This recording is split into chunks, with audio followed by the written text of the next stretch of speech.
pense que cela démontre l'intérêt des deux parties de renforcer le lien. Et je pense la présence du président du MEDEF aujourd'hui, avec une délégation importante, confirme l'intérêt des chefs d'entreprise pour investir dans le marché algérien. Et on est à votre disposition pour répondre à toutes questions. À vous la parole, Monsieur le Président. Voilà. Bonjour à tous, merci de votre accueil. Je suis très heureux d'être là. Donc c'est la 75e réunion entre nos organisations. Malheureusement, c'est ma première visite en Algérie. J'ai été élu en juillet 2018, mais entre-temps, il y a eu quelques événements, notamment la pandémie, qui a fait qu'on a pu peu voyager, mais je m'étais engagé quelques semaines, quelques mois, quand on s'est rencontrés à Tunis, à venir en Algérie, et donc je suis très heureux qu'on ait pu confirmer ce voyage à une date qui n'est pas tout à fait anodine pour la France, puisque, comme vous le savez probablement, on a un nouveau gouvernement, enfin, depuis vendredi, donc j'étais très sollicité pour rencontrer nos nouveaux ministres, mais j'ai préféré maintenir cette date et être là aujourd'hui parce que nous considérons que l'Algérie est un énorme marché pour la France, qui a un énorme potentiel, probablement méconnu, sous-estimé. Il y a des difficultés qu'on ne mésestime pas, mais le timing est aussi remarquable par le fait que, si j'ai bien compris, la loi sur les investissements a été confirmée il y a quelques jours, même s'il reste encore quelques décrets à écrire. Or, pour les entreprises françaises, mais d'ailleurs internationales, quelles qu'elles soient, on a besoin, nous, d'un cadre clair pour investir, de stabilité. Rien de pire que l'incertitude pour développer nos investissements et nos affaires. Et donc, l'arrivée de cette loi est un signal extrêmement positif pour le climat des affaires en Algérie. J'ajouterais, si on prend un peu de recul, que depuis maintenant plusieurs années, avec une forte accélération avec la guerre en Ukraine, on est dans un contexte, non pas de démondialisation, mais peut-être d'une mondialisation assez différente de ce qu'on a connu depuis les années 2000. Vous avez dû voir dans la presse européenne tous ces plans de souveraineté européenne, de souveraineté française, de relocalisation. Évidemment, on ne fera pas tout seul, ne serait-ce pour des questions de coûts. Et donc, il est indispensable que les pays qui sont proches de l'Europe on puisse coopérer de manière beaucoup plus approfondie que ce qui avait pu être fait dans les 30 dernières années. Il y a des choses qu'on fait faire en Asie qui n'ont aucune raison, y compris pour des questions de carbone, qui n'ont aucune raison d'être faites en Asie. Donc tout ça, c'est des choses qui mettent du temps, mais si on regarde la direction, il est clair que la coopération économique, les investissements entre la France et l'Algérie doivent se renforcer. Je termine en disant, dans les deux sens, il y a un certain nombre d'entrepreneurs privés extrêmement dynamiques qui se sont installés en France. Vous les connaissez, il y en a, je rencontre d'ailleurs régulièrement dans des MEDEF territoriaux, où je découvre des implantations. Et il n'y a pas que des très grands groupes, il y a aussi quelques entrepreneurs privés de PME. Ce flux d'affaires, favorisé par une langue d'affaires commune qui est le français, ne peut que se développer, et donc je suis très heureux d'être là, très heureux de travailler avec mes collègues patronaux algériens et de poursuivre et d'amplifier ce qui avait été fait par mes prédécesseurs.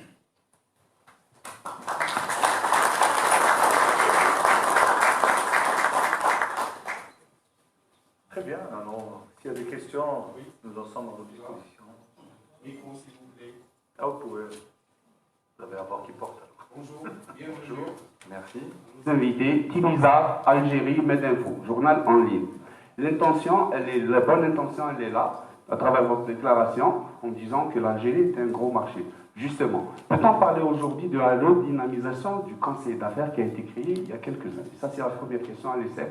La deuxième question est par rapport à la nouvelle coordination du patronat qui vient d'être créée il y a 2 jours de ça. Est-ce que vous avez déjà un programme, ou vous avez déjà imaginé un programme de travail pour renforcer le MEDEF avec cette organisation qui est la coordination composée quand même de de patrons et d'organisations assez importantes. Je reviendrai avec une troisième question tout à l'heure. Voilà. Peut-être laisser répondre sur la deuxième question. Alors, déjà, il faut accueillir bien Monsieur le Président, parce que c'est la première fois en Algérie. C'est vrai que mais je suis très bien accueilli. Il suit très très bien le dossier économique et je pense qu'en venant d'en parler sur la nouvelle création de la coordination, certainement il va y avoir, je pense, une coordination naturelle qui va se faire, hein, parce qu'on parle aujourd'hui au nom d'une organisation collective. Qui regroupe quelques acteurs avec lesquels on partage les mêmes visions, les mêmes principes. Certainement que la coordination va se faire et va se faire davantage. Pour votre première question sur le conseil d'affaires, on en a parlé aussi, sur la redynamisation du conseil d'affaires. Ça devait être fait, mais je pense qu'il faut bien faire les choses pour que ça soit représentatif des secteurs, des régions, des activités et surtout reflétant les volontés, la faisabilité des choses. On peut même aller plus loin, puisque oui. Je pense qu'il y aura une délégation bientôt à Paris. Tout à fait. Donc ça sera l'occasion de relancer ce conseil d'affaires. Il faut savoir qu'avec la pandémie, dans la plupart des pays, il y a eu un peu une mise, j'allais dire, sous cloche des organismes et des organisations pour des raisons simples, c'est qu'on ne peut plus se voir et travailler.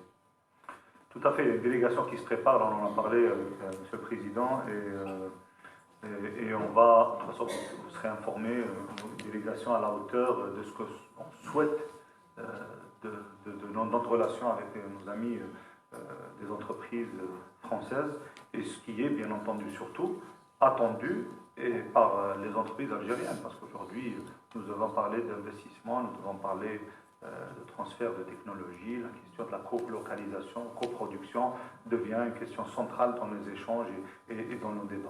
Et de toute façon, la relation, elle est, je pense, solide. J'ai parlé d'une relation qui remonte à pratiquement 20 années aujourd'hui de collaboration avec le MEDEF. Elle sera renforcée et nous sommes dans une aussi initiative portée par le MEDEF, à savoir l'alliance des organisations patronales francophones. Nous sommes membres dedans, même si on est au même titre que la position de l'Algérie, à savoir membre observateur, mais nous sommes membres de plein droit ayant cette qualité de membre observateur. Et ça, le MEDEF a changé les statuts juste pour qu'on soit, bien entendu, dedans. Et bien entendu, la même chose se fait en Algérie à travers la coordination qui remonte à 1997. Parce que nos aînés, nos pères ont déjà initié ça. Et le travail de la coordination, c'est justement jumeler les efforts, coordonner les efforts, mutualiser les efforts. Et ça va se faire la même chose avec le MEDEF. D'autres questions? S'il vous plaît. السلام عليكم. عبد الرحمن تاج قناة الميادين. سيد سامي عقليا نلاحظ تحركات اقتصادية جزائرية هامة نحو الخارج. سؤال بالعربية وسؤال بالفرنسية، يعني قناة عربية. تحركات عفوا؟ تحركات اقتصادية جزائرية نحو الخارج. في نظركم هل أصبحت السوق الجزائرية محل اهتمام المستثمرين الأجانب؟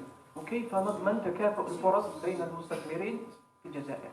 Alors la question, je vais traduire pour mes collègues. Il remarque une activité assez intense de la part des entreprises ou des représentants des institutions économiques algériennes à l'étranger. Est-ce une démarche d'ouverture, d'explication pour nos partenaires? Ça, je vais la traduction. Je pense que c'est ça. Juste la deuxième question pour le chef de MEDEF. Comment évaluez-vous comment dirais-je? كيف تقيمون العلاقات الاقتصادية بين الجزائر وفرنسا في الوقت الراهن؟ Comment vous pouvez évaluer les rapports économiques entre les deux pays? Une question vaste. Bon, d'abord, je trouve qu'ils sont insuffisants à la taille du marché algérien, à la taille du marché français, avec la langue des affaires en commun et la proximité géographique. On devrait avoir beaucoup plus. Bon, on sait que c'est compliqué, on sait qu'il y a évidemment l'histoire, qu'il y a parfois des incompréhensions, mais notre rôle à nous, patronat, c'est justement de continuer, et c'est vrai d'ailleurs de toute la société civile, c'est de continuer à accélérer les échanges, quel que soit le climat politique. Voilà, c'est comme ça qu'on voit les choses. Et c'est ce qu'on essaye de faire entre nos deux organisations. Après, on peut regarder le verre à moitié vide, mais aussi on peut regarder le verre à moitié plein. Il y a quand même un stock d'investissement ici très important. Toutes les grandes entreprises françaises sont présentes. Et je le disais, ma découverte a été plus dans l'autre sens. En préparant la visite et en lisant le dossier, c'est le nombre d'entrepreneurs algériens qui sont venus s'implanter en France. J'allais dire un peu sous les radars, en tout cas les radars médiatiques, en tout cas sous mes radars, et qui démontrent que, quel que soit le climat politique entre nos pays, le business, la communauté d'affaires, les entrepreneurs privés continuent à œuvrer pour augmenter les flux. Pour la première question, je répondrai, si vous permettez, en français ou en arabe quand vous souhaitez. Oui, je peux le faire en arabe. نعم في تحركات اليوم ما بين من الجهة الجزائرية إلى نوعا ما تعريف أكثر بفرص الاستثمار في الجزائر، خاصة في ظل هذا التغيير الجذري اللي راهو في المنظومة القانونية. أنا نظن نعم الاقتصاد ولا أولوية، ولازم تطبيق كل هذا في الميدان بطريقة واقعية تتطابق بكل معايير الدولية وبكل الرهانات اللي يمشي بها العالم الآن. J'ai répondu rapidement que oui, il y a une dynamique assez importante de la part des entreprises algériennes, des autorités algériennes, d'aller expliquer un peu qu'il y a des choses qui changent en Algérie. La loi de l'investissement, on est un message important. Avant la loi de l'investissement, il y a des messages très importants qu'il ne faut pas aussi oublier. L'abrogation de la loi 51-49, l'annulation de la préemption automatique pour toute cession ou de sortie d'entreprises étrangères, ça aussi c'est un message très important. Les messages portés par les plus hautes autorités, donner l'importance et la priorité à l'économie, ça c'est des choses bien entendu qui reflètent que oui, les choses changent et l'économie va être, moi je pense, la priorité. On considère que l'opportunité elle est là, il faut en parler, il faut expliquer peut-être parfois des choses qui sont mal comprises de l'autre côté. Et c'est notre rôle, nous, en tant qu'organisation, en tant que chef d'entreprise, d'expliquer, de mettre en lien l'acteur qu'il faut avec aussi l'acteur qu'il faut de l'autre côté et les accompagner dans les faits et surtout, encore une fois, regarder l'Algérie comme un partenaire et non pas juste un marché. Je pense que c'est le gros paradigme qui doit changer et c'est notre responsabilité, nous, en tant qu'organisation patronale. Bonjour, c'est Soraya de Zahar TV. Aujourd'hui, il y a plusieurs concurrents sur le marché algérien, des Italiens, des Turcs, des Chinois qui veulent vraiment faire des investissements ici en Algérie. Donc, quel est le plan de la partie française pour, si on peut dire, récupérer sa position? Merci. Alors, moi, je ne vois pas ça comme, j'allais dire, un gâteau qu'on doit partager, ou si on prend une part, on le prend sur la part de quelqu'un d'autre. C'est vrai d'ailleurs dans beaucoup de pays, plus il y a de concurrence, plus il y a d'investissement, j'allais dire, mieux le pays se porte. C'est pas parce que l'Espagne, ou plutôt l'Italie en ce moment, si j'ai bien compris, a des projets d'investissement que la France ne peut pas en avoir et vice-versa. Alors pas sur le même projet, évidemment. Le potentiel du marché en termes d'infrastructure, en termes de voitures, en termes d'énergie renouvelable, il est absolument massif. Vous avez une démographie qui est favorable, c'est quelquefois compliqué pour des raisons budgétaires, mais c'est un énorme avantage à plein d'égards. Et donc je ne crois pas qu'il faille avoir un raisonnement d'absolu part de marché, il faut avoir un raisonnement de montant d'investissement, ce qui est un investissement étranger en Algérie et de flux d'affaires. Autre question? Oui. Bonjour monsieur. Par là. Yazdine Batache, magazine économique L'Actuel International. Alors les relations économiques algéro-françaises ont toujours été otages d'une équation peu difficile. En l'occurrence, celle d'investissement contre logique de marché. On a longtemps reproché en Algérie aux entreprises françaises de vouloir se placer au niveau du marché sans pour autant penser toujours à y faire des investissements à long terme avec toute la logique qui suit derrière, c'est-à-dire transfert technologique et voilà, tout le tralala. Étant enfin prêt du côté français, justement avec l'avènement d'un nouveau gouvernement, qui sera peut-être ouvert beaucoup plus aux idéaux français à l'étranger, et notamment hors Union européenne, à dépasser justement cette logique marché pour s'inscrire sur une autre logique plus durable qui s'installe dans la durée à travers des investissements, notamment en matière d'IDE, c'est-à-dire de ramener des capitaux propres pour les investir en Algérie. Voilà. Oui, je crois de toute façon, c'est déjà un peu le cas depuis quelques années, l'époque où on ne prenait un pays, alors l'Algérie ou un autre, que comme un marché, avec le seul souci de rapatrier de l'argent après, ça ne marche plus. Je ne sais pas si ça n'a jamais marché d'ailleurs, mais enfin en tout cas ça ne marche plus. Les entreprises françaises en général souhaitent et sont prêtes à co-localiser quand le niveau de formation, le niveau de technologie fonctionne. Mais le seul bémol, et la loi sur l'investissement, à mon avis, est vraiment arrivée au bon moment, c'est que quand on fait ça, on a besoin de s'inscrire dans la durée. Et c'est cette durée qui a besoin d'un cadre législatif clair et la certitude que si une loi dit une chose, la loi suivante, l'année d'après, ne changera pas. Je dis ça pour l'Algérie, je pourrais le dire pour la France aussi, je vous rassure. On a aussi besoin de stabilité législative et fiscale et juridique. Nous, on raisonne, ça dépend évidemment des types de business, mais on raisonne toujours à 5, 6, 7, 8, 10 ans quand on fait un investissement. C'est rarement rentable sur les premières années. En général, quand on ouvre une filiale dans un pays, même un agent, c'est un investissement, on commence par perdre de l'argent. Donc on a besoin de savoir comment le cadre juridique évoluera. Et donc c'est pour ça que les deux marchent ensemble.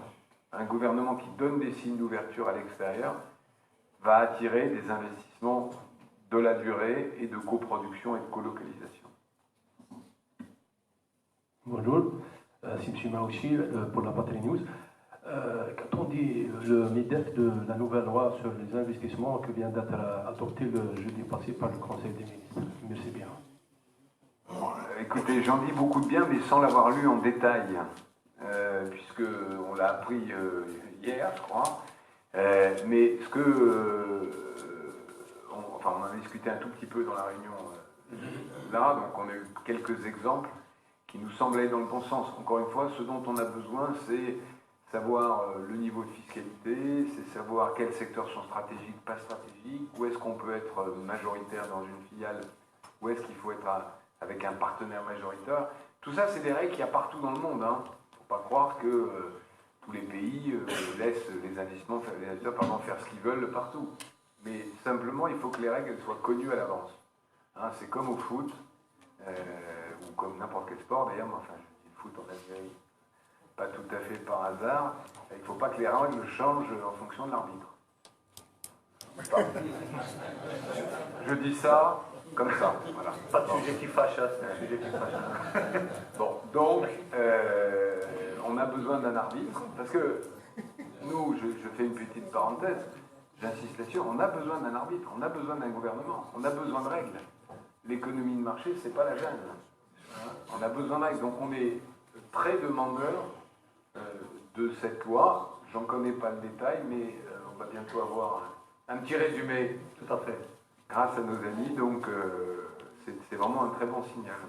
Nous allons de toute façon faire la promotion de cette loi et de toute façon tout à l'heure, pendant le forum, nous aurions certainement l'occasion de revenir dessus longuement et surtout répondre à toutes les questions. C'est une loi qui répond en grande partie aux attentes et surtout aux propositions. Elle prend en considération pratiquement pas mal, voire beaucoup de nos propositions de changement, à savoir la stabilité réglementaire, le processus d'accompagnement, les délais d'accompagnement des investisseurs et plein d'autres. On aura l'occasion de revenir dessus. D'autres questions? Bonjour, Lamine Bahi du quotidien Al-Fajr. Ma première question, c'est par rapport au secteur qui vous intéresse le plus à investir en Algérie. Ma deuxième question, ça concerne l'industrie de l'automobile en Algérie. Donc, le gouvernement algérien envisage le relancement de cette industrie avec de nouveaux critères, un taux d'intégration plus élevé. Est-ce qu'il y a un ou des projets en cours de discussion, des projets de production en cours de discussion en Algérie? Merci. Alors, sur la première question, je peux vous lire la liste des entreprises qui sont représentées, parce que les secteurs, c'est d'abord des chefs d'entreprise qui sont là et qui viennent avec des projets d'investissement. Donc on a Airbus Hélicoptère. Je ne fais pas forcément, alors je dis ça pour mes collègues de la délégation, ce n'est pas un ordre d'importance ou d'intelligence, c'est un ordre alphabétique. Hein. Airbus Hélicoptère, donc je n'ai pas besoin d'expliquer quel secteur c'est. Alstom, c'est le ferroviaire. Aegis, l'ingénierie. Le groupe Avril, l'agroalimentaire. Matière SAS, c'est le bâtiment, je crois, infrastructure. Natixis, c'est la banque. Il y a un cabinet d'architectes. Renault qui est là. Renault Trucks, Renault et Renault Trucks. Servier, la pharmacie. La Société Générale, donc la banque. Stellantis, l'automobile. Total Energy, l'énergie, bien sûr. Alors, sur la question automobile, là, je réserve ma réponse parce que j'ai pas eu le temps de discuter en détail avec la représentante des deux entreprises françaises, donc Stellantis et Renault. Je ne sais pas vous répondre. Ce que je sais, c'est qu'il y a 44 ou 45 millions d'habitants en Algérie. Donc, a priori, il y a un très très grand pays, puisque vous êtes le premier pays d'Afrique en taille. Non, premier. Bon. Donc, voilà, je ne peux pas vous dire plus à ce stade. Ils sont dans la salle, donc vous pourrez leur poser la question à la fin de la conférence. Premier en taille, premier en indice de développement humain. Je pense que nous, en tant qu'organisation, on a fait un travail important sur le dossier de l'automobile. Certainement, vous allez voir dans les prochains jours, et on va le partager ensemble. Ça va être porté par le premier projet porté par la Coordination nationale du patronat. C'est un dossier qui retrace un peu l'historique de l'automobile des 2 derniers siècles, pratiquement. Et on voit la tendance et on sort avec de grandes propositions, ce qui fait certainement on aura à se rapprocher de la fédération, de la FIEF, je pense, chez vous, pour peut-être aligner des données. Mais certainement, c'est un dossier d'actualité. C'est un dossier vraiment d'actualité, mais juste de faire suivant les vrais enjeux et surtout pour une relation gagnant-gagnant. Autre question? Micro, il est là. C'est une question directe, Monsieur le Président, Monsieur le Cité. Est-ce que dans votre visite, vous avez un programme de rencontre avec des membres du gouvernement algérien? On rencontre le ministre de l'Industrie tout à l'heure, c'est ça. 17h, on a un rencontre avec le ministre de l'Industrie, pas le ministre de l'Industrie, un membre du gouvernement, qui va parler en nom du gouvernement. Mais tout à l'heure, pendant le forum, pratiquement on a tous les départements qui sont représentés avec de gros cadres, des directeurs généraux et autres. Ça sera l'occasion d'en parler. Mais juste rappeler, c'est une visite d'une journée pratiquement, parce qu'ils viennent d'arriver, ils partent demain, ça va être serré, mais surtout on va préparer les bases d'une visite importante avec un forum beaucoup plus important, voire sur 2 journées, et visite des institutions et l'ensemble, pas mal de gros patrons. On a fait le tour, c'est bon? Merci beaucoup. Merci beaucoup. Merci beaucoup.